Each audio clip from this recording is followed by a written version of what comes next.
How to lose weight in 4 easy steps.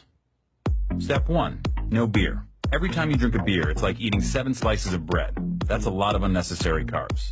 Step 2, portion control. When eating out at a restaurant, cut your meal in half and ask for a takeout container to save the rest for later. Step 3,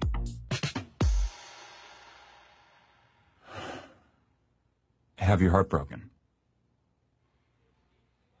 And not just broken, but shattered. By a girl who never loved you and never will.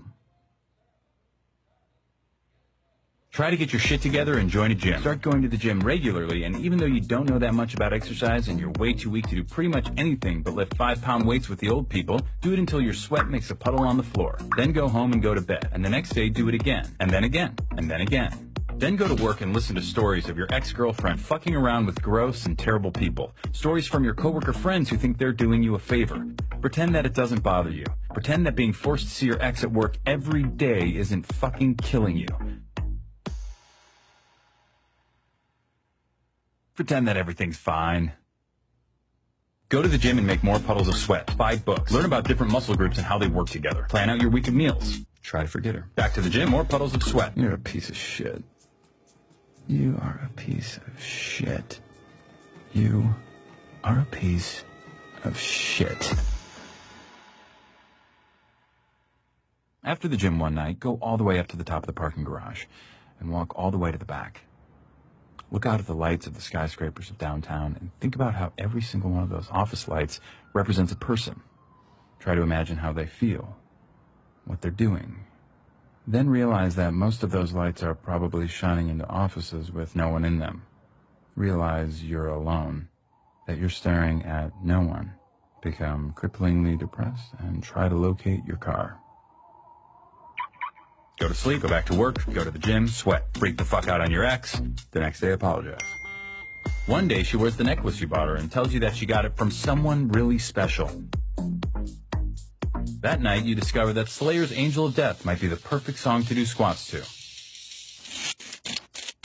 Start to make friends at the gym. You used to look down on bro nods and fist bumps, but since that's how gym rats communicate, that's become the language you speak most often. Max and you spot each other on Wednesdays, Vinny and you spot each other on Fridays. It's important not to forget that you're a piece of shit. Work, gym, food, sleep, over and over. More fist bumps, more sweat puddles. Your body changes slowly, then all at once. You hit your goal weight, pick a new one, then hit it again. You go out and buy new clothes. You receive wave after wave of compliments. Your ex tells you that she's seeing someone else. Fucking bullshit. Piece of... That night you go to the gym. You run farther and lift more than you thought your body was capable of. You go home and eat a single chicken breast and steamed vegetables. You go to sleep. You dream of a bottomless black puddle. No. No. No. There's a girl you see a lot at the gym who always does these weird leg exercises you've never seen before. You make it a point not to look at her because you're overly worried about looking creepy. Like that guy in the blue shirt who never wears underwear and always hangs around the lat pull-down machine. But you notice this girl is always at the gym when you are and seems to always choose the bench next to you. You turn up the Slayer and concentrate on making your puddles bigger. At work, your ex parades her new boyfriend around, flatly ignoring you the entire time. He's taller than you, in better shape than you, and significantly better looking than you.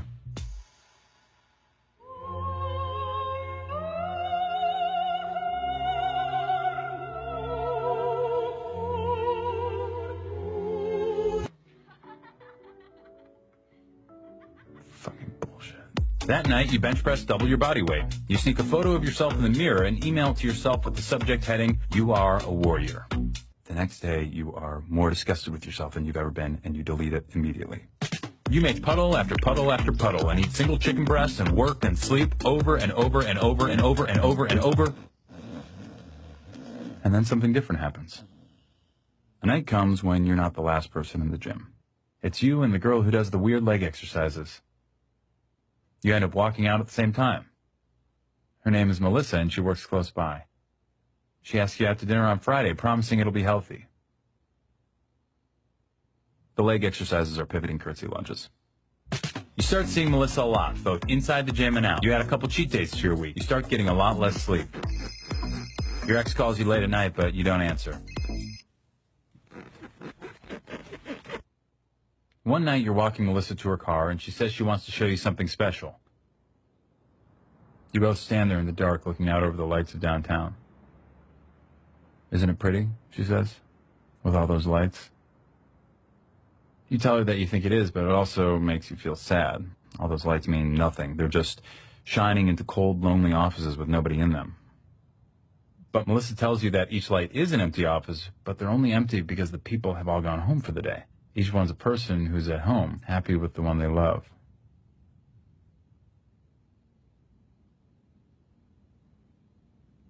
You look at her in the lights, and she smiles. Something in your chest expands.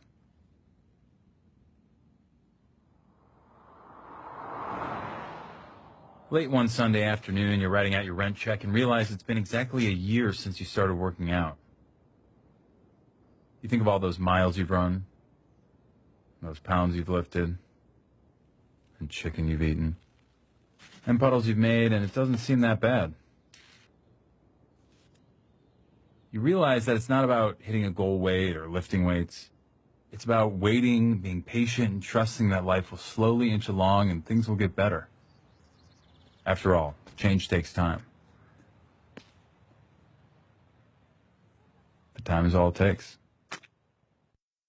Step 4, no fruit juice. Too much sugar.